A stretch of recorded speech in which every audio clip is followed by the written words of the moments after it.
+2 തുല്യത കോഴ്സിൻ്റെ ഇംഗ്ലീഷ് വിഷയത്തിലെ ക്ലാസ്സുകളിലേക്ക് എല്ലാ പഠിതാക്കൾക്കും സ്വാഗതം.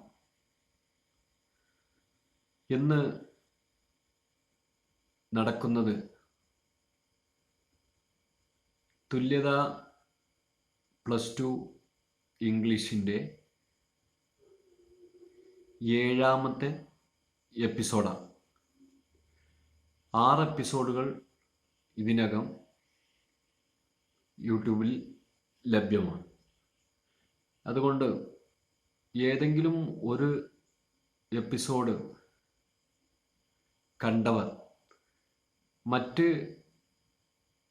എപ്പിസോഡുകൾ കാണണമെന്നുണ്ടെങ്കിൽ നാരായണൻ പൂമംഗലത്ത് എന്ന് അടിച്ച് യൂട്യൂബിൽ കയറി വീഡിയോ ക്ലിക്ക് ചെയ്താൽ എല്ലാ വീഡിയോകളും നിങ്ങൾക്ക് ലഭ്യമാവുന്നതാണ്. അപ്പോൾ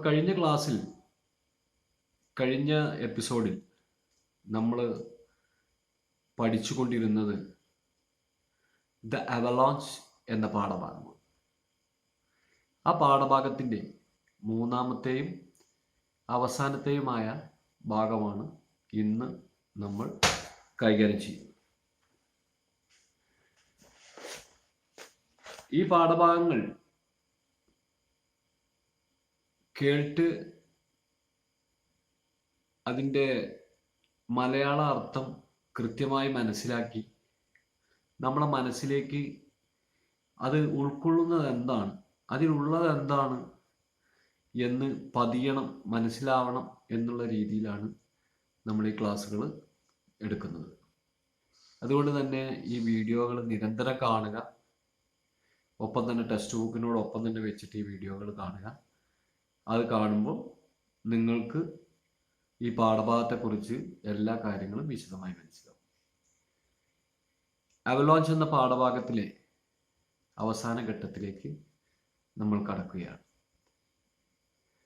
ഈ അവലോഞ്ച് എന്ന പാസേജ്, ഈ രചന നിർവഹിച്ച മോറിസ് ഹെർസോഗ് എന്ന പർവ്വതാരോഹകൻ അന്നപൂർണ എന്ന കൊടുമുടി കീഴടക്കാൻ പോകുമ്പോൾ മഞ്ഞ് വീഴ്ചയുണ്ടാവുകയും അത് അതിശക്തമായ ഒരു മഞ്ഞിൻ്റെ ഒഴുക്ക് അവലോഞ്ചായി ഹിമപാതമായി താഴേക്ക് പതിക്കുകയും അങ്ങനെ മലയിലേക്ക് കയറിപ്പോയ ഈ ഗ്രൂപ്പിലുള്ള എല്ലാവരും ചിന്നിച്ചെതിരി പല സ്ഥലങ്ങളിലേക്ക് തെറിക്കുകയും അങ്ങനെ മരണത്തെ നേരിട്ട് മുന്നിൽ കണ്ട് അവരതിൽ നിന്ന് അതിസാഹസികമായി രക്ഷപ്പെടുകയും ചെയ്യുന്നതാണ് ഇതിലെ കഥ.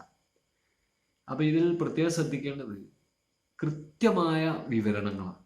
ഒരു നാടകം കാണുന്നത് പോലെ അല്ലെങ്കിൽ സിനിമ കാണുന്നത് പോലെ നമുക്ക് ഇതിൽ കൃത്യമായ വിവരണങ്ങൾ, നമ്മളവിടെ എത്തി ഈ കാര്യങ്ങളൊക്കെ കാണുന്നതായിട്ട് നമുക്ക് തോന്നും.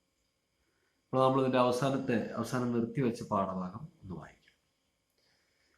റിബാഫ്റ്റ് and the Sherpas followed safely, but it all took an endless time, and I was just about at the limit of my strength and ready to give up. Far below, I could see the tents and told myself I would keep going for another hour and then lie down in the snow. ഇവിടെയാണ് നമ്മൾ ഇന്ന് അവസാനിപ്പിച്ചത്.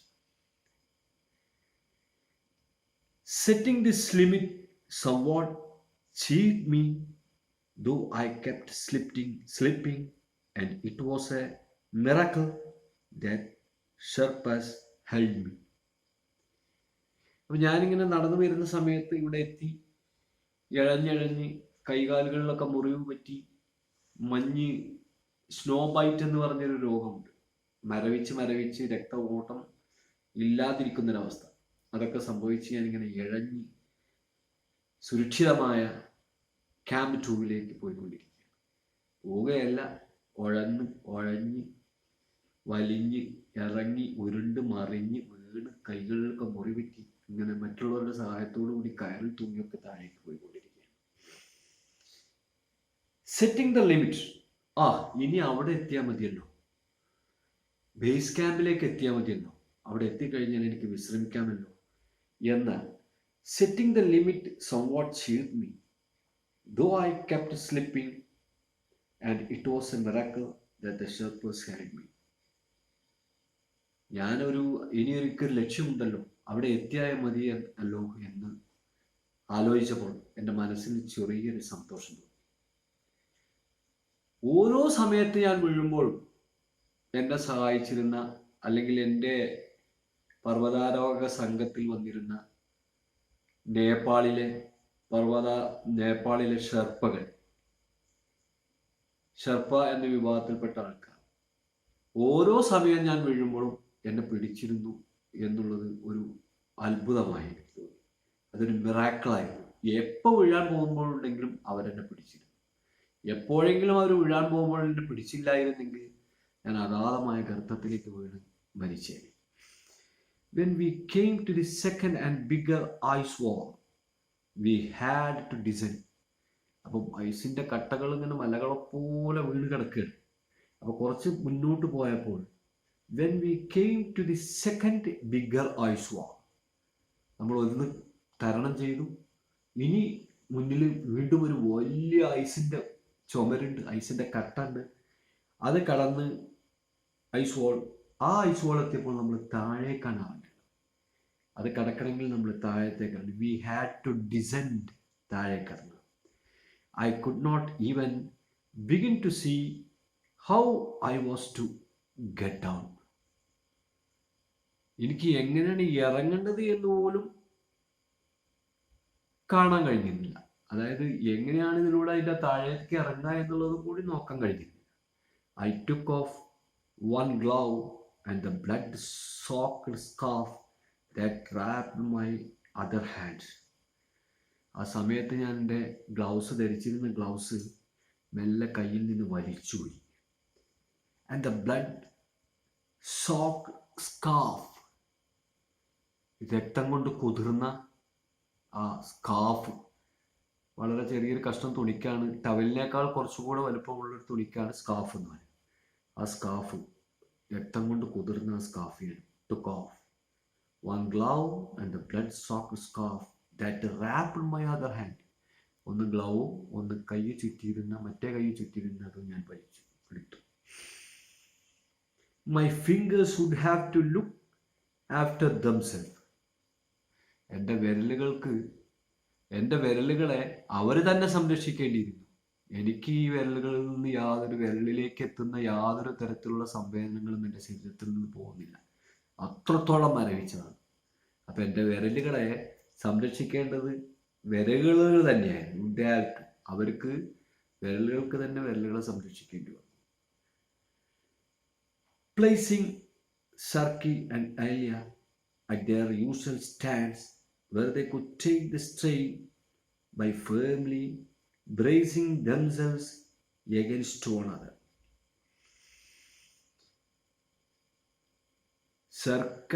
സർക്കി and Aila എന്ന് പറഞ്ഞ രണ്ട് ഷെർപ്പകളെ അവരെ നിൽക്കുന്നിടത്ത് തന്നെ നിന്നുകൊണ്ട് they could take the strain by firmly bracing themselves against one another. അങ്ങോട്ടും ഇങ്ങോട്ടും കൂട്ടി പിടിച്ചുകൊണ്ട് ആ സ്ഥലത്ത് തന്നെ നിൽക്കാൻ വേണ്ടിയിട്ട്, ആ സ്ഥലത്ത് നിൽക്കുന്ന സ്ഥലത്ത് നിന്ന് താഴേക്ക് വീഴാതിരിക്കാൻ വേണ്ടി കയറ് വലിക്കുകയും വേണം. വീഴാതിരിക്കാൻ വേണ്ടി അവർ കൂട്ടി പിടിച്ചവർ തന്നെ. where they could take the strain by bracing. ആ താഴേക്ക് ഞാൻ വലിച്ചു കൊണ്ടുവന്ന ആ സ്ട്രെയിൻ, ആ താഴേക്ക് കൊണ്ടുവന്ന സ്ട്രെയിന് ആ സ്ഥലത്ത് തന്നെ അവിടെ നിൽക്കുന്നതിന് വേണ്ടി അവർ പരസ്പരം ബന്ധിച്ചുകൊണ്ട്, കൈ കോർത്ത് പിടിച്ചുകൊണ്ട്, ശരീരം പൊട്ടിപ്പിടിപ്പിച്ചുകൊണ്ട് നിന്നു. where they could take the strain by firmly bracing themselves against one another. I did my best to grasp the rope between bleeding fingers and thumb. ഞാൻ എൻ്റെ കഴിവിൻ്റെ പരമാവധി, എൻ്റെ പരിപൂർണമായ ശ്രമങ്ങൾ നടത്തി ചോര ഇറ്റു വീഴുന്ന എൻ്റെ വിരലുകളും എൻ്റെ തന്താവിരലും കൂടിയിട്ട് ഈ കയറിലേക്ക് മുറുക്ക പിടിക്കുന്നതിന് വേണ്ടിയിട്ട് I did my best to grasp the rope between bleeding fingers and thumb. അത് എൻ്റെ ഈ വിരലുകളും ചോര ഉറ്റു വീഴുന്ന ഈ വിരലുകളും ചോര ഇങ്ങനെ ഒലിച്ചുകൊണ്ടിരിക്കുന്ന ഈ വിരലുകളും തമ്പും കൊണ്ട് ഞാൻ ഈ കയറിങ്ങനെ പിടിക്കുകയാണ്. ഈ ഭാഗമൊന്നും എനിക്ക് പിടിക്കാൻ കിട്ടുന്നില്ല. അത് പിടിക്കുന്നതിന് വേണ്ടി ഞാൻ എൻ്റെ കഴിവിൻ്റെ പരമാവധി ശ്രമിച്ചുകൊണ്ടിരിക്കുക. ആൻഡ് സ്റ്റാർട്ടഡ് ഓഫ് ഇഫ് എന്നിട്ട് പിടിച്ചിട്ട് മെല്ലെ നീങ്ങാൻ തുടങ്ങി. If I let go I should fall. വേദന കൊണ്ട് ഈ ബ്ലീഡ് ചെയ്യുന്ന ഈ വിരലുകളുടെയും തന്താവിരലുകളുടെ ഇടയിൽ ഞാൻ ഇങ്ങനെ കയറ് പിടിച്ചുകൊണ്ട് മെല്ലെ മുന്നോട്ട് പോകാൻ സ്റ്റാർട്ടഡ് ഓഫ്. പക്ഷെ ഞാനിത് വിട്ടാലോ എന്ത് സംഭവിക്കും? If I let go I should fall. If I held on that would remain of my hands. What should remain of my hand? But I had to hold on. ഞാനിത് വിട്ട് കഴിഞ്ഞാൽ ഞാൻ താഴേക്ക് വീഴും. പക്ഷെ ഞാനിത് അമർത്തി പിടിച്ചാലോ എൻ്റെ കയ്യിൽ എന്തവശേഷിക്കും? പക്ഷേ ഒരു നിവൃത്തിയുമില്ല. But I had to hold on. പിടിച്ചെന്നിരിക്കണം, ഇല്ലെങ്കിൽ ഞാൻ താഴേക്ക് വീട് മരിച്ചു.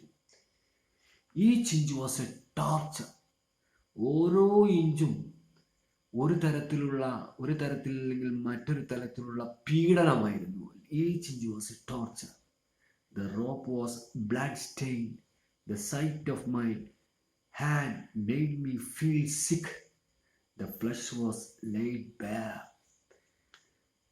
ഈ ചോര കൊണ്ട് കുതിർന്നിരുന്നു ഈ കയറുകൾ. ബ്ലഡ് സ്റ്റെയിൻ, ചോര കറ പറ്റിയ പിന്നെ ഈ rope. The sight of my hand made me feel sick. എൻ്റെ കൈയിൻ്റെ അവസ്ഥ കണ്ടപ്പോൾ എനിക്ക് ബോധം പോകുന്ന പോലെയൊക്കെ തോന്നി. വളരെ പിന്നെ ക്ഷീണിതനായി, അല്ലെങ്കിൽ എനിക്ക് എൻ്റെ സങ്കടം വന്നു. ഐ ഫീൽ സിക്ക്. ഒരു രോഗാതുരനായിപ്പോയി ഞാൻ ഈ കയ്യിൻ്റെ പിന്നെ എൻ്റെ അവസ്ഥ കണ്ടപ്പോൾ. അതായത് കയ്യിൻ്റെ അവസ്ഥ ഒരൊറ്റ നോട്ടം നോക്കിയപ്പോൾ കയ്യിൽ നിറയെ ബ്ലഡും ഇറച്ചിയൊക്കെ ഇങ്ങനെ വിട്ട് നിൽക്കുക. അതോടുകൂടി ഞാൻ ബോധം വിട്ട് രോഗാതുരനായി മാറുന്ന അവസ്ഥയിലേക്ക് വന്നപ്പോൾ the flesh was laid bare. തോലൊക്കെ പൊളിഞ്ഞു പോയിട്ട് പിന്നെ ഇറച്ചിങ്ങനെ പച്ചയായിട്ട് കിടക്കുക. The temptation was to tear off the loose strips of skin. But experience had taught me these might hasten healing later on. തോലിങ്ങനെ ഇതിൻ്റെ തോല് അട്ടിക്ക് ഈ തോല് വന്നിട്ട് ഇങ്ങനെ ഒഴിഞ്ഞ് കിടക്കുക, കൂടിക്കിടക്കുകയാണ്. ഈ കിടക്കുന്ന തോല് എടുത്ത് മാറ്റണം എന്നിരിക്കുന്നു.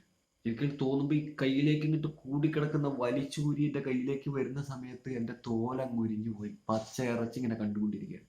ആ തോല അവിടെ ഇങ്ങനെ കൂടിയിട്ടില്ല. But experience had taught me. അപ്പം അതിന് കണ്ടു നോക്കുമ്പോൾ എനിക്ക് എന്താ വെച്ചിട്ടുണ്ടെങ്കിൽ ഐ ടിയർ ഓഫ്. അതിന് കീറി പുറത്തേക്ക് വലിച്ചെടുക്കണം എന്നായിരിക്കും. പക്ഷെ എൻ്റെ പരിചയം പഠിപ്പിച്ചിട്ടുണ്ട് അത് അങ്ങനെ വലിച്ചെടുത്താൽ മുറിവ് ഉണങ്ങാൻ വൈകും. അതുകൊണ്ട് അങ്ങനെ പറിച്ചെടുക്കാൻ പറ്റില്ല. അങ്ങനെ ഞാൻ പറിച്ചെടുത്തു കഴിഞ്ഞാൽ എൻ്റെ മുറിവ് ഉണങ്ങാൻ വൈകും. അതെന്നെ ഞാൻ അനുഭവത്തിൽ നിന്ന് പഠിച്ച പാഠമാണ്. I try to break my stomach, my shoulders. എൻ്റെ തോളൊന്നിങ്ങനെ ഉറപ്പിച്ച് നിർത്താൻ നോക്കി. അതായത് ഈ നീങ്ങുന്നതിലൊന്ന് അമർത്തി വെക്കാൻ നോക്കി, വയറൊന്ന് അമർത്തി വെക്കാൻ നോക്കി. When would this agony end? ദൈവമേ, എപ്പോഴാണ് ഇങ്ങനത്തെ ഈ അവസ്ഥയിൽ നിന്ന് എപ്പോഴാണ് എന്നെ ഈ പീഡനത്തിൽ നിന്ന്, ഈ ദുഃഖത്തിൽ നിന്ന്, ഈ ശാരീരിക മാനസികമായിട്ടുള്ള ഈ പീഡനത്തിൽ നിന്ന് ഞാൻ ഒന്ന് രക്ഷപ്പെടുക? എപ്പോഴാണ് ഇത് അവസാനിക്കുക? അപ്പോൾ നോക്കണം നിങ്ങൾ, അയാളുടെ ഒരു മാനസികമായ ധൈര്യം. ഇങ്ങനെ നമുക്കൊക്കെ അങ്ങനെ വന്നു കഴിഞ്ഞാൽ നമ്മൾ കൈ വിട്ട് ബോധം കെട്ട് താഴേക്ക് വീഴൽ കഴിഞ്ഞു. Since he is an experienced mountaineer, he had enough courage and enough mental power to withstand all this or take all these challenges and win. അത് നമ്മുടെ ജീവിതത്തിലും പല കാര്യങ്ങളിലും നമ്മൾ ശ്രദ്ധിക്കേണ്ടതുണ്ട്. നമ്മൾ അപകടങ്ങളിലും മറ്റു കാര്യങ്ങളിലും വീഴ്ചകൾ പറ്റാത്ത മനുഷ്യരില്ല. വീഴ്ചകൾ പറ്റുമ്പോൾ ആ വീഴ്ചകളും നമ്മളൊക്കെ വരുന്ന എന്ത് തരത്തിലുള്ള വെല്ലുവിളികളാണെങ്കിലും അതിനെ നേരിട്ട് മുന്നേറുക എന്നുള്ളതാണ്. നേരിട്ട് മുന്നേറിയാൽ വിജയം നമ്മൾ ഉറപ്പാണ്. നമ്മൾ മാനസികമായ ധൈര്യത്തോടു കൂടി മുന്നേറിയാൽ വിജയം ഉറപ്പാണ്. എനിക്ക് നന്നായിട്ട് പഠിക്കണം, എനിക്ക് ഡിഗ്രി എടുക്കണം, എനിക്ക് വിഷയങ്ങളിലൊക്കെ പിന്നെ അറിവുണ്ടാവണം, എനിക്ക് ഇംഗ്ലീഷ് ഭാഷ നന്നായിട്ട് കൈകാര്യം ചെയ്യാൻ കഴിയണം, എൻ്റെ തൊഴിലിൽ എനിക്ക് പുരോഗതി നേടണം, അല്ലെങ്കിൽ ഞാൻ പിന്നെ ചെയ്യുന്ന ജോലിയേക്കാൾ ഉയർന്ന ജോലിയുള്ള ഇതിലേക്ക് പോകണം, അതിനെനിക്ക് ആവശ്യമുള്ള കാര്യങ്ങൾ ഞാൻ പഠിക്കണം എന്നുള്ള ബാലികേറാമലയൊക്കെ നിങ്ങൾക്ക് എളുപ്പത്തിൽ ആ ചലഞ്ചുകളെ ടേക്ക് ചെയ്യാനുള്ള ഒരു മാനസിക ധൈര്യം അങ്ങനത്തെ ഒരു മാത്രമേ ലോകത്തിൽ വിജയിച്ചിട്ടുള്ളൂ. അതുകൊണ്ട് അപ്പോൾ ആ ചലഞ്ചിനെ ഇയാൾ നേരിടാൻ തയ്യാറാവുന്നത്. I reached the nose of when would this agony end? I reached the nose of ice which I had cut on the ascent, and feeling with my legs touched only ice. അപ്പം ഞാനിങ്ങനെ മുകളിലേക്ക് കയറുന്ന സമയത്ത്, എൻ്റെ ഈ അസെൻറ്റിൻ്റെ സമയത്ത്, assent decent, മല കയറുക അസെൻറ്റ്, മല ഇറങ്ങുക ഡിസെൻറ്റ്, ഞാൻ അസെൻറ്റ് ചെയ്യുന്ന സമയത്ത് മഞ്ഞിൽ കൊത്തിയിട്ട് ചെറിയൊരു പാടിങ്ങനെ ഉണ്ടാക്കി ചെയ്യും. ആ പാടിലാണ് ഇപ്പം ഞാൻ ഈ ചവിട്ടുന്നത്. When touch I reached the nose of ice which I had cut on the ascent, and feeling with my leg. അതിങ്ങനെ കാലോണ്ട് ഇങ്ങനെ തൊടുണ്ട്. Touched only ice. അപ്പം ഞാൻ പിന്നെ I reached the nose of the ice which I had cut on the ascent. ആ കയറുന്ന സമയത്ത് ആ cut ചെയ്ത സ്ഥലത്ത് ഞാനിങ്ങനെ ഒന്ന് കാലിങ്ങനെ ഒതുക്കി വെച്ചാൽ ഇറങ്ങാൻ പറ്റുമോ? പോയി എന്താ കാണണം അവിടെ? അവിടെ ഐസ് മാത്രമേ ഉള്ളൂ. അവിടെ ആ തരത്തിലുള്ള ഞാൻ വെട്ടിവെച്ച സ്ഥലമൊന്നും കാണാനില്ല. Nose of ice which I had cut on ascent, and feeling with my leg touched only ice. I called in panic to the Sherpas, and they let out my rope faster. ഇതിൽ കേട്ടപ്പോൾ ഞാൻ ഒന്നും കൂടി പിന്നെ ഷെർപ്പകളോട് അങ്ങ് നിലവിളിച്ചു. വേദനയൊക്കെ പാടെ കൂടിയിട്ട് ഞാൻ പിന്നെ ആ ഒരു പാനിക് അവസ്ഥ ഉണ്ടല്ലോ, നമ്മളെ എന്താണ് ചെയ്യാൻ പറ്റാത്തത് എന്നുള്ള അവസ്ഥ, ദുഷ്കരമായ അവസ്ഥയിൽ ഞാൻ ആ ഷെർപ്പകളെ വിളിച്ചു. അപ്പോൾ അവരെന്ത് ചെയ്തു? ആ റോപ്പ് ഒന്നാണ് അയച്ചു കൊടുത്തു. ഞാൻ ഈ കയറ് പിടിച്ചതല്ലാതെ എൻ്റെ മേലുള്ള റോപ്പ് ഞാനിവിടെ ബുദ്ധിമുട്ടില്ല എന്നുള്ളതൊക്കെ ഒന്നാണ് അയച്ചു കൊടുത്തു. അയച്ചതോടുകൂടി എന്ത് സംഭവിക്കും? ഞാനിങ്ങനെ കൈ പിടിച്ച് പോവാണ്, റോപ്പിൻ്റെ അവിടെ കെട്ടിയിട്ടുണ്ട്. ഞാൻ ഈ വേദന ഇതിൻ്റെ ഈ ചവിട്ടാൻ കിട്ടാതെ വന്നപ്പോൾ ഞാൻ പറഞ്ഞു ഒച്ചത്തിലങ്ങ് നിലവിളിച്ചു. അപ്പോൾ അവരെ വിളിച്ചപ്പോൾ അവരെന്ത് ചെയ്തു? ഞാൻ കുടുങ്ങി പോകണമെന്നുള്ളതിലേക്ക് അവരെ കയറൊന്നും അയച്ചു. അവരെ കയറുകൊണ്ട് അയച്ചാൽ പിന്നെ എൻ്റെ ബോഡി വെയിറ്റ് കംപ്ലീറ്റ് ഇതില്ല വരുന്നത്. അപ്പോൾ അതിലേറെ ബുദ്ധിമുട്ടായി. Touching in ice, I called in panic to Sherpas, and they let out my rope faster, which meant that the friction of the fixed rope on my hands increased.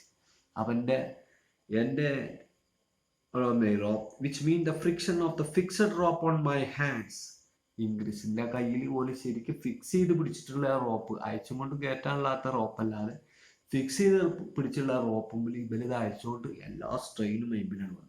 അപ്പോൾ വേദന ഒന്നും കൂടിയാണ് കൂടി.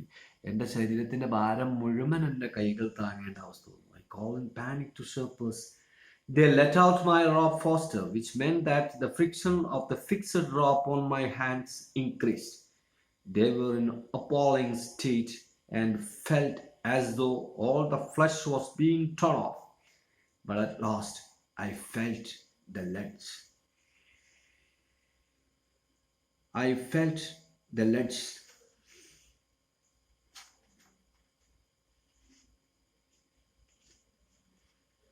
എന്ത് ചെയ്തു? They were in an appalling stage. ഒരു ഭീകരമായ അവസ്ഥയിലായിരുന്നു അവർ. അതായത് എന്ത് ചെയ്യണം എന്നറിയാത്ത ഒരു ദുഷ്കരമായ appalling stage, പേടിപ്പെടുത്തുന്ന അവസ്ഥയിലേക്ക്. And felt as though all the flesh was being torn off. അവർക്ക് തോന്നി എന്താണ്? Felt as though all the flesh was being torn off. എല്ലാ ഇറച്ചി എൻ്റെ ശരീരത്തിൽ നിന്ന് വലിച്ചു കീറിപ്പോയിരുന്നു. But at last I felt legs. പക്ഷെ അവസാനം ചെറിയൊരു പരന്ന സ്ഥലത്തിൽ എനിക്കൊരു ചവിട്ട് കിട്ടി. A ledge, a narrow horizontal place on a wall. A ledge. ഇങ്ങനെ വരുമ്പോൾ ചെറിയൊരു ചവിട്ട് എനിക്ക് അവിടെ കിട്ടി. Now I must go 3 tricky yards along it. അത് കൂടെ മെല്ലെ സൂത്രത്തിൽ 3 യാർഡ് കൂടി എനിക്ക് അതിലൂടെ കടന്നു പോകണം. Then it was over and I collapsed waist deep in snow. അത് മെല്ലെ ഞാനാണ് നടന്നു. പിന്നീട് വീണ് പോയി, കൊളാപ്സ്ഡ് ആയിപ്പോയി. എന്നിട്ട് എൻ്റെ വേസ്റ്റ്, എൻ്റെ ഊര സ്നോയിൽ കുത്തി ഞാനാണ് വീണു. When I half opened my eyes, rebuffed, Aya and Sarki were with me. and pointed out two Sherpas, still a long way off, coming to meet us from camp 2, now distinctly visible. ഞാനിങ്ങനെ പകുതി കണ്ണിങ്ങനെ വീട് collapse ആയി കഴിഞ്ഞ ശേഷം പകുതി കണ്ണിങ്ങനെ തുറന്നു നോക്കി. ഒന്നിങ്ങനെ ഇങ്ങനെ വീണ് കിടക്കണ ഞാൻ നല്ല ഇങ്ങനെ പകുതി കണ്ണ് തുറന്നു നോക്കുമ്പോൾ എൻ്റെ അടുത്ത് ആരൊക്കെ ഉണ്ട്? റിബഫ്റ്റു ഉണ്ട്, അലിയ, സർക്കി ഉണ്ട്.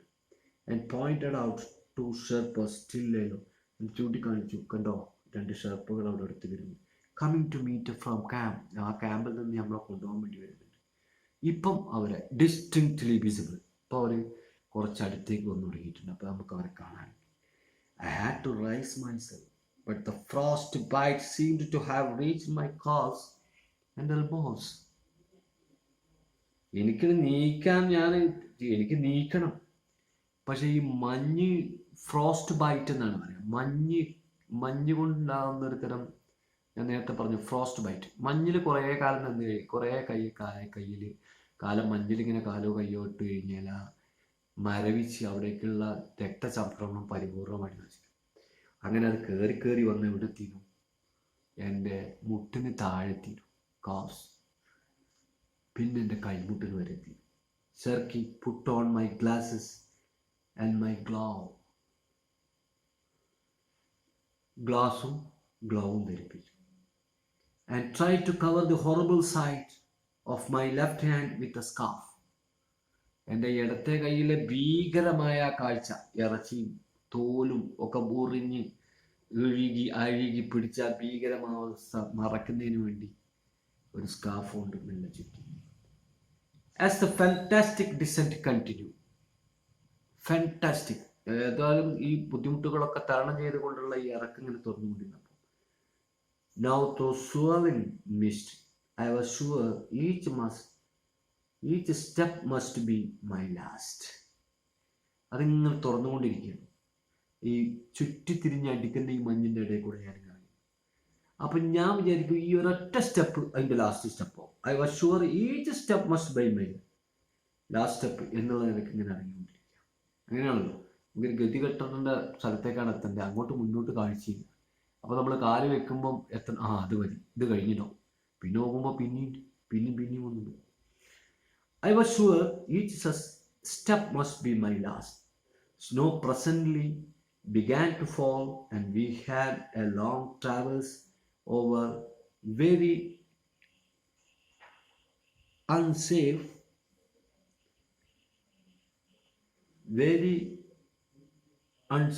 ground. Snow താഴേക്ക് വീഴാൻ തുടങ്ങി. Presently began to fall and we had a long traverse over very unsafe ground. ചെറിയൊരു യാത്രയും കൂടി, ട്രാവൽസ്, ചെറിയൊരു യാത്രയും കൂടി, എനിക്ക് കുറച്ചും കൂടി ദൂരം കൂടി പോകേണ്ടതുണ്ട്. ഓവർ എ വെരി അൺസേഫ്, തീരെ സുരക്ഷിതമല്ലാത്ത ഗ്രൗണ്ടിലൂടെ കുറച്ചുകൂടി യാത്ര ചെയ്യേണ്ടതുണ്ട്. മഞ്ഞാണെങ്കിലും വിടാനുണ്ട്. When we reached the avalanche cone എന്ന് പറഞ്ഞാൽ വൃത്തസ്തൂപം എന്ന് പറയും. ഇങ്ങനെ ഒരു സ്തൂപമായിട്ട് നിൽക്കുന്നതാണ്. അപ്പോൾ ഈ മഞ്ഞ് വീണതിൻ്റെ അവലോഞ്ചിൻ്റെ ആ ഉയർന്ന ഭാഗം cone. I recognised Phutharkey and Angdawa climbing towards us. രണ്ട് ഷർപ്പുകൾ നമ്മുടെ അടുത്തേക്ക് നടന്നതായി. ഈ വാക്കുകൾ വായിക്കുമ്പോൾ നിങ്ങൾ ശ്രദ്ധിക്കേണ്ടത്, ഈ പുതാർക്കെ അങ്വാഡ എന്നൊക്കെ പറയുമ്പോൾ, അങ്ഡവ എന്നൊക്കെ പറയുമ്പോൾ, ഇതൊന്നും യഥാർത്ഥത്തിലുള്ള പ്രൊനൗൺസിയേഷൻ ആയിക്കൊള്ളണമെന്നില്ല. ഇതിൻ്റെ യഥാർത്ഥ പ്രൊനൗൺസിയേഷൻ ഓരോ പേരുകളാണ്. ഇപ്പം ആ പേരുകൾ എഴുതി കഴിഞ്ഞാൽ, ഇപ്പോൾ വായിക്കാൻ ദൃഷ്ടദ്യുമ്നൻ എന്ന് എഴുതി കഴിഞ്ഞാൽ അത് വായിക്കാൻ ഒരു ഇംഗ്ലീഷുകാരെ വന്നു കഴിഞ്ഞാൽ വായിക്കുമ്പോഴുള്ള ബുദ്ധിമുട്ടൊക്കെ നമുക്ക് അവരുടെ ഇത് വായിക്കുമ്പോഴുണ്ടാവും.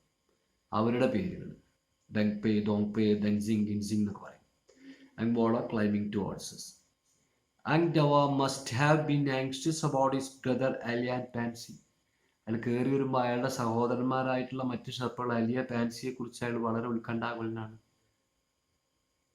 Their shouted questions were unanswered before they reached us. അവർ വരുന്നതിന് മുന്നേ അവർക്കങ്ങനെ ചോദിക്കണ്ടേ, എവിടെ പാൻസി, എവിടെ Aila, where is Aila, where is Pansy. കാരണം എവിടെ പോയതെന്ന് അറിയില്ല, മരിച്ചിനോ അല്ല ഉള്ളിൽ ചാടിയനോ മഞ്ഞിന്റെ ഉള്ളിലേക്ക് പോയിട്ടുണ്ടോ ഒന്നും പറയാൻ പറ്റൂല. ദർ ഷൗട്ടഡ് ക്വസ്റ്റ്യൻസ്, ഒച്ചത്തിൽ ചോദിക്കുകയാണ്. അതിനാരും ഉത്തരം പറഞ്ഞില്ല. ബിഫോർ ദേ റീച്ച്, അവർ ആ ചോദ്യത്തിനൊന്നും എവിടുന്ന് ഒരു ഉത്തരം കിട്ടുന്നില്ല.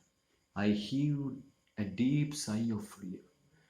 ഇപ്പൊ കുറച്ചൊക്കെ ഏകദേശം ബേസ് ക്യാമ്പിന്റെ അടുത്ത് എത്താറായപ്പോൾ ഞാനൊന്ന്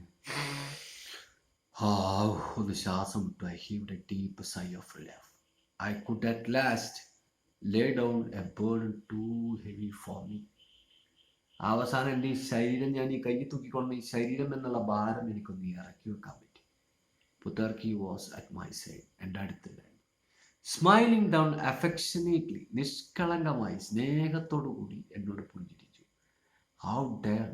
ഇത് കണ്ട് എൻ്റെ അടുത്ത് വന്ന് ഞങ്ങളെ രക്ഷിക്കാനൊക്കെ കൂടിയിട്ടുള്ള ഈ ഷെർപ്പകൾ എന്ന് പറഞ്ഞാൽ ഒരു പ്രിമിറ്റീവ്, അതായത് ഒരു അപരിഷ്കൃതായ ജനങ്ങളായിട്ടാണ് കണക്കൂട്ടുന്നത്.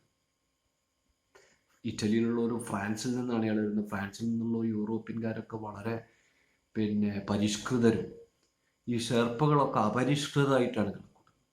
പക്ഷെ സ്നേഹത്തിൻ്റെയും അല്ലെങ്കിൽ ത്യാഗത്തിനും അല്ലെങ്കിൽ മറ്റുള്ളവരെ സഹായിക്കുന്നതിനൊക്കെ ഉള്ള കൃത്യമായ മനസ്സുള്ളത് ഇത്തരത്തിലുള്ള പ്രാകൃത ജീവികൾക്ക്, പ്രാകൃത ജനവിഭാഗങ്ങൾക്ക്. യഥാർത്ഥത്തിൽ അവർ പ്രാകൃതരല്ല. അപ്പൊ ഇയാള് ഹൗ ഡെയർ, അപ്പോൾ ചോദിക്കുന്നത് സ്മൈലിംഗ് ഡൗൺ അഫെക്ഷനേറ്റ്ലി, സ്നേഹത്തോടുകൂടി എന്നോട് നോക്കി, how dare anyone think such people primitive. അപ്പൊ അയാൾ തോന്നുന്നത്, ആർക്കാണ് ഇവരൊക്കെ പ്രിമിറ്റീവ് അപരിഷ്കൃതരാണെന്ന് പറയാനുള്ള ധൈര്യമുള്ളത്? നമ്മളെ നാട്ടിലുണ്ടല്ലോ, എന്തെങ്കിലും ലോറിയിൽ അപകടമോ ബസ് അപകടമോ ഉണ്ടായ ഓടിക്കൂടുക, അപരിഷ്കൃതരാണ് എന്ന് പരിഷ്കൃതരാണെന്ന് സ്വയം നടിച്ച് നടക്കുന്ന വൈറ്റ് കോളറുള്ള ആൾക്കാരാവില്ല. അവരൊക്കെ അത് അവരുടെ പോട്ടെ, അത് പോയി പോലീസ് കേസ് ഒന്നായിട്ട് കൊണ്ടുനടക്കാനാവില്ല എന്നതല്ലോ. ഒരു അപകടത്തിൽപ്പെട്ടാൽ ആത്മാർത്ഥമായിട്ട് സഹായിക്കാനും അല്ലെങ്കിൽ അതിന് മുന്നോട്ട് വരാനും ഒക്കെ എപ്പോഴും തയ്യാറാവുക ഈ സ്നേഹമുള്ള, വിദ്യാഭ്യാസം കുറഞ്ഞവരെന്നും അല്ലെങ്കിൽ അപരിഷ്കൃതരെന്നും എന്ന് നമ്മൾ കരുതുന്ന ആൾക്കാരാണ്. പക്ഷെ അവരുടെ മനസ്സ് മറ്റുള്ളവരെക്കാളും വളരെ വിശാലമാണ്. ഇടുങ്ങിയ മനസ്സുള്ളവരല്ല. ഈ കരിപ്പൂർ വിമാനത്താവളത്തിൽ വിമാനാപകടത്തിന്റെ കാലത്തൊക്കെ നമുക്ക് മനസ്സിലാക്കാൻ സാധിച്ചിട്ടുണ്ട്. അങ്ങ് ഓടി കയറുക ചെയ്യുക, കയറിയിട്ട് അങ്ങ് സഹായിക്കുകയും ചെയ്യുക. അവിടെ എന്ത് കിട്ടും? സ്വയം ലാഭം നോക്കും പരിഷ്കൃതൻ, ലാഭം നോക്കും. വൈറ്റ് കോളറായിട്ട് നടക്കുന്നത് നോക്കും, മറ്റുള്ളവരങ്ങ് കയറുക ചെയ്യുക. അപ്പൊ അതുകൊണ്ട് ഇയാൾ ചോദിക്കുകയാണ്, ഇങ്ങനെ സഹായിക്കുകയൊക്കെ ചെയ്യുന്ന ഇവരെ how dare to call them primitive, അവർ അപരിഷ്കൃതമെന്നും ഭരിക്കാൻ നിങ്ങൾക്ക് എങ്ങനെ ധൈര്യം വന്നു? The Sherpas put down the sacks, ചാക്കൊക്കെ ഇറക്കി വെച്ച്, uncorked their ഫ്ലാസ്ക് ഒന്ന് തുറന്നു, ലേശം ചായ, just drink A few mouth, കുറച്ച് ചായ കുടിക്കാൻ. ചായ എന്ന് ഞാൻ പറയാണ്, കുറച്ച് അതിനോട് കരുതിയിട്ടുള്ള ചൂടുള്ള വെള്ളം. Putarki lowered his eyes to my hands, then raised them as if embraced. എൻ്റെ കയ്യിലേക്ക് നോക്കി, എന്നിട്ട് അതൊന്ന് മെല്ലെ പൊന്തിച്ചു. അയാൾക്ക് എംബറാസ്ഡ് ആയിപ്പോയി. അതായത് അയാൾക്ക് ഭയങ്കരമായിട്ട് വിഷമായിപ്പോയി. വിസ്പറിങ് വിത്ത് ഇൻഫൈനൈറ്റ് സോറോ, അനന്തമായ ദുഃഖത്തോടുകൂടി ചോദിച്ചു, പുവർ ബാറ സാഹേബ്. ബാറ മീൻസ് ഇവർ ഈ ഒരു നാച്ചുറൽ വേൾഡ്, ബാറ എന്ന് പറഞ്ഞാൽ മസ്കുലിൻ, നല്ല ആരോഗ്യമുള്ള മസ്കുലിനായുള്ള ആൾ. പാവം നല്ല മസ്കുലിനും ആരോഗ്യമായിട്ടുള്ള സ്റ്റൗട്ടായിട്ടുള്ള ആൾ ഈ കൈ ഇങ്ങനെ കിടക്കിയത്. ക്യാറ്റ് വാസ് നിയർ, അടുത്ത. Putarki was smaller than I, but I gripped him close. ഞാൻ എന്ത് ചെയ്തു? എന്നേക്കാൾ ഉയരം കുറഞ്ഞ ആളാണ്, പക്ഷെ ഞാൻ അയാളെ അമർത്തി പിടിച്ചു, അടുത്ത് പിടിച്ചു. Leaning on him more and more, gaining. ഞാൻ അയാളെ അടുത്തേക്ക് കൂട്ടിപ്പിടിച്ചതിന് ശേഷം അയാളുടെ മുഖത്തേക്ക് ഇങ്ങനെ താഴ്ന്നു നിന്ന്, ലീനിങ്, ഇങ്ങനെ ചെരിഞ്ഞു നിന്ന്, മോർ ആൻഡ് മോർ ആയിട്ട് ചെരിഞ്ഞു നിന്ന്, ഗെയിൻ സ്ട്രെങ്ത്. അയാളുടെ ആ ചൂടിൽ നിന്ന് ഇങ്ങനെ കുറേശ്ശെ ശക്തി പെടാം. As I staggered on with jerky steps and I was safeguarding us both. അപ്പം ഞാനിങ്ങനെ കാലിങ്ങനെ സ്റ്റാഗർ ചെയ്തുകൊണ്ടിരിക്കുകയാണ്. അങ്ങനെ ഇളകി തല കുഴഞ്ഞ് കള്ളു പിടിച്ച മാതിരി അങ്ങോട്ടും ഇങ്ങോട്ടും പോകണേ ആ ആള്. അപ്പോൾ വീഴോ നോക്കാൻ വേണ്ടിയിട്ട് അൻവാട ഞങ്ങളങ്ങനെ നോക്കി നിൽക്കുന്നുണ്ട്. രണ്ടാളും കൂടി വീഴില്ല, കാരണം ഉയരം കുറഞ്ഞ ആളെ ഉയരം കൂടിയിട്ടുള്ള നമ്മളെ കഥാകാരൻ പിടിച്ച് അയാളങ്ങനെ കൂട്ടി പിടിച്ചതിന് ശേഷം ഗ്രിപ്പ് ചെയ്തതിന് ശേഷം അയാളുടെ ചൂട് ശരീരത്തിലേക്ക് ഏറ്റിങ്ങ് നിൽക്കുകയാണ്. പക്ഷെ ഇയാൾ അപ്പോഴും ഇയാളെ വെയിറ്റ് താങ്ങാൻ വയ്യാതെ ഇയാൾ ഈ കാല് കളുടെ മനമാരി ആടില്ലേ. ഇതിനൊന്നും പിടുത്തല്ല, പരിപൂർണമായിട്ട് മഞ്ഞിൽ പോയിട്ടുണ്ട്. യെസ്, മഞ്ഞുകൊണ്ട് മരവിച്ചിട്ടുണ്ട്. Without Phutharkey's help would I ever have made those last few step. അവസാനം അയാൾ ആ പറഞ്ഞിട്ടുണ്ടെങ്കിൽ ആ ലാസ്റ്റ് പടികൾ എനിക്ക് വെക്കാൻ കഴിയും. അയാൾ ആലോചിക്കുകയാണ്. My friends settle me in a tent ready prepared to receive us, and I relaxed to enjoy this new existence, though I know it must be brief.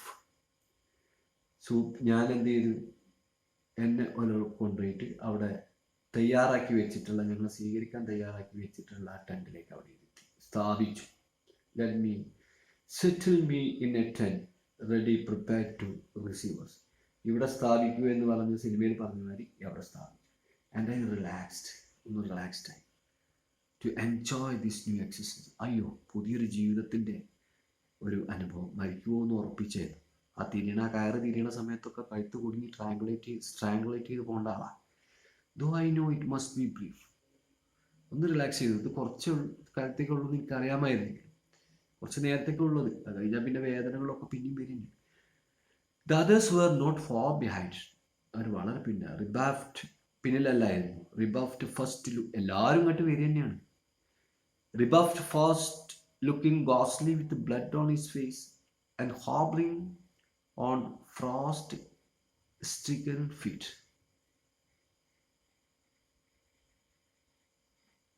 റിബഫ്റ്റിനെ first കണ്ടോക്കുമ്പോൾ എന്താ വിചാരിച്ചിട്ടുണ്ടെങ്കിൽ മുഖത്ത് ചോരൊക്കെ വന്നിട്ടൊരു ഭീകരമായ രൂപേനു.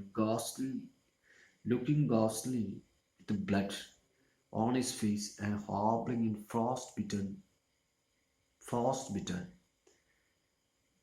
ഫിറ്റ്. ഫ്രോസ്റ്റ് ബിറ്റൺ എന്ന് പറഞ്ഞാൽ ഈ മഞ്ഞുകൊണ്ട് മരവിച്ചിട്ടുള്ള ഈ കാലുകൊണ്ട് ഇങ്ങനെ ഇളകി ഹോബിൾ ചെയ്തുകൊണ്ട്, നല്ല ഇങ്ങനെ ഹോബിൾ ചെയ്തുകൊണ്ട് മുഖം ചോര വെച്ച് ഭീകരമായ അവസ്ഥയിലാണ്. He was undressed and put to bed. എല്ലാ ഡ്രസ്സും മാറ്റി ബെഡിൽ കിടന്നു. ലാഞ്ചിനൽ ഫോളോഡ്. പിന്നെ ലാഞ്ചിനിൽ വന്നു. Blind, exhausted, frost bitten. അയാളുടെ അവസ്ഥയാണ് പറഞ്ഞത്. ബ്ലൈൻഡ്, കണ്ണനെ കാണുന്നില്ല. എല്ലാ ശരീരത്തിൻ്റെ എല്ലാ ശക്തി എക്സോസ്റ്റ് ചെയ്ത് പോയിട്ടുണ്ട്. ഇനി അവിടെ നിന്നൊന്നും അയാൾക്ക് ചെയ്യാൻ പറ്റില്ല. എവറിത്തിങ് എക്സോസ്റ്റഡ്, കംപ്ലീറ്റ് ആയി കഴിഞ്ഞു. Frost bitten. How did he manage the dangerous route? അയാളൊരു വേറൊരു വഴി കൂടെ വന്നു. എങ്ങനെയാണ് അയാൾ ആ വഴി മാനേജ് ചെയ്ത് വന്നത് എന്നുള്ളതാണ്. How did he manage that dangerous route? He got over the little crevasse in his path by letting himself slide to the bottom, and then Kausi, catching up, gave him invaluable assistance through held on a rope by Shax. അപ്പോൾ അയാൾ ഈ വരുന്ന വഴിക്കുകൾ ഒരു അപകടം പിടിച്ച വഴിയിലൂടെയാണ് അയാൾ വന്നത്. എല്ലാവരും പല സ്ഥലത്തേക്ക് തിരിച്ച് പല സ്ഥലത്തേക്കും തെറിച്ചു പോയപ്പം പലർക്കും ഈ ക്യാമ്പിലേക്ക് എത്താനുള്ള വഴി പല രീതിയിലാണ്. അപ്പം ഒരു വിടവ്, ഈ മഞ്ഞുമലകൾക്കിടയിലുള്ള ക്രിവാസ്, ഒരു വിടവുണ്ടായിരുന്നു. ആ വിടവ് തരണം ചെയ്തിട്ട് വേണം നമ്മൾ ഈ ലാഞ്ചിലിന് വരാൻ. അയാൾ എന്ത് ചെയ്തു? അതിലൂടെ സ്ലൈഡ് ചെയ്ത് അങ്ങ് ഇറങ്ങി. ലെറ്റിംഗ് ഹിംസെൽഫ് സ്ലൈഡ് ടു ബോട്ടാഡിയേക്ക് and then Couzy catching. Couzy അയാളെ പിടിച്ചു പൊന്തിച്ചു. Gave him invaluable assistance. അയാളെ മെല്ലെ ഇറങ്ങി വന്നപ്പോൾ പിടിച്ചു. Held on a rope by Schatz. ഒരു ഷാക്സ് അപ്പം എന്ത് ചെയ്തു? ഒരു കയറുകൊണ്ട് ഇയാളെ പിടിക്കുകയും ചെയ്തിട്ടുണ്ടായിരുന്നു. എന്നാൽ പോലും ഇയാളും കൂടി കൈകൊണ്ട് പിടിച്ചു. കയറുകൊണ്ട് പിടിച്ചിട്ടാണ് ഇയാൾ സ്ലൈഡ് ചെയ്ത് വരുന്നത്. ഇയാൾ കൗസി കൈകൊണ്ട് പിടിച്ചു. അപ്പോൾ അയാളെങ്ങനെ എത്തിയെന്നുള്ള അത്ഭുതം ഇയാൾ വല്ലാതെ അത്ഭുതപ്പെടുന്നുണ്ട്. കാരണം ഈ ക്രിവാസ് കവർ ചെയ്തിട്ട് വരണം. ക്രിവാസ് എന്ന് പറഞ്ഞാൽ ഞാൻ നേരത്തെ പറഞ്ഞു ഒരു ഇടയാണ്, മഞ്ഞുമലേൻ്റെ ഒരു വിടവാണ്. മഞ്ഞിങ്ങനെ പൊട്ടി പിളർന്നുണ്ടാവുന്ന വിടം. Who was still in fine fit. Schatz നല്ല ഫൈൻ ഫിറ്റിലാണ്. അതായത് നല്ല ശരീരത്തിന് കേടൊന്നും പറ്റിയിട്ടില്ല, ശരീരത്തിന് വലിയ ബുദ്ധിമുട്ടൊന്നും പറ്റാത്ത ആളാണ് ഷാക്സ്. അയാൾക്ക് ഈ അപകടം കൊണ്ട് എല്ലാമൊന്നും പറ്റിയിട്ടില്ല. അതുകൊണ്ടാണ് പറയുന്നത്. അപ്പോൾ ഷാക്സ് എന്ത് ചെയ്തു? Schatz who was still in fine fit, നല്ല അവസ്ഥയിലാണ്, നല്ല കണ്ടീഷനിലാണ്. അയാൾക്ക് പ്രശ്നമൊന്നുമില്ല. Terray's appearance As Isaac greeted him was pitiful. Isaac എന്ന് പറഞ്ഞ ആൾ ടെറിന് ഹലോ എന്ന് ഗ്രീറ്റ് ചെയ്തപ്പോൾ അയാളുടെ അവസ്ഥ വളരെ മോശം, സഹതാപം അർഹിക്കുന്നത്. Was pitiful. He was blind and clinching to അംഗത്താർക്കി. കണ്ണുകൾക്ക് കാണാനില്ല, എന്നിട്ട് ഇങ്ങനെ തൂങ്ങിക്കിടക്കണം. His beard face was distorted into a dreadful grin of pain. അയാളുടെ താടി വെച്ച മുഖം, ബിയർഡ് ഫേസ് വാസ് ഡിസ്റ്റോർട്ടഡ്, അങ്ങോട്ടും ഇങ്ങോട്ടും കൂടിയിട്ടുണ്ട്, into a dreadful grin of pain. ഒരു വേദന സഹിക്കാൻ വയ്യാത്ത ഒരു പുഞ്ചി, ഒരു ചിരി പോലെ വലിഞ്ഞ് മുറുകി ഒരു വേദന സഹിക്കാൻ പറ്റാത്ത അവസ്ഥയിലേക്ക് അയാളായിട്ടുണ്ട്. പിന്നെ ആ വേദന കൊണ്ട് വരുന്ന മുഖത്തിൻ്റെ ഒരു കോട്ടം ഒരു ചിരി മാതിരിയാണ് തോന്നുന്നത്. പക്ഷെ യഥാർത്ഥത്തിൽ ഒരു ചിരിയല്ല, വേദന കൊണ്ടുള്ള distorted into a dreadful grin of pain. And yet barely able to drag himself forward, he cried out. അയാൾക്ക് and yet barely able to drag himself forward. മെല്ലെ ഒന്നിങ്ങനെ ഇറങ്ങി പോകാന്നുള്ളൂ. അയാൾ ഒച്ചത്തിൽ കരഞ്ഞു, I'm all right. If I could see, I would come down myself. അയാളിങ്ങനെ എഴുതി വരുന്നുള്ളൂ, barely able to drag ഉള്ളൂ. പക്ഷെ അയാൾ പറഞ്ഞു, I'm all right, എനിക്ക് പ്രശ്നമൊന്നുമില്ല. If I could see, I would come down myself. എനിക്ക് കാണാൻ കഴിയുമായിരുന്നെങ്കിൽ ഞാൻ താഴത്തേക്ക് സ്വന്തമായിട്ടുണ്ട് വന്നിരുന്നത്. Sharks and Caussy arrived next. The lanternel practically carried by two Sherpas trying to use his legs. He bandaged head, lolling backwards. കെട്ടിയ തല ഇങ്ങനെ പിന്നിലേക്ക് ഇങ്ങനെ വീണും കൊണ്ട് ഇങ്ങനെ ആടി അളകിയും കൊണ്ട് രണ്ടാളത്ത് ഈ പിന്നെ കൗസി ആൻഡ് ദെൻ ലാഞ്ചിനൽ വരുന്ന കൗസി ആൻഡ് ഷാക്സും വന്നു. അത് കഴിഞ്ഞ ശേഷം ലാഞ്ചിനൽ എന്ന് പറഞ്ഞ ചെങ്ങായി, ഞാൻ ഈ ക്രീവാസൊക്കെ കവർ ചെയ്ത ചെങ്ങായി വരുന്ന വെച്ചാൽ രണ്ട് ആൾക്കാർ ശരിക്കും തൂക്കിയും കൊണ്ടാണ് വരുന്നത്. തല ഇങ്ങനെ പിന്നിക്കൊണ്ട് നിലൊന്നും തോന്നുന്നില്ല. use his leg. Sharp was trying to use his leg. His bandaged head lolling backwards. His features lined by sacrifice and suffering. യാതനകളുടെയും ഇതിൻ്റെയൊക്കെ ഇത് അതാണ് അത്രയും ഇതൊക്കെ അയാളുടെ ഇതിൽ മുഖത്തും ശരീരത്തിലും അയാളെ ശാരീരികമായ അവസ്ഥയിലൊക്കെ സ്ഫുരിക്കുന്നുണ്ട്. Terry groping for a 6 inch from his nose.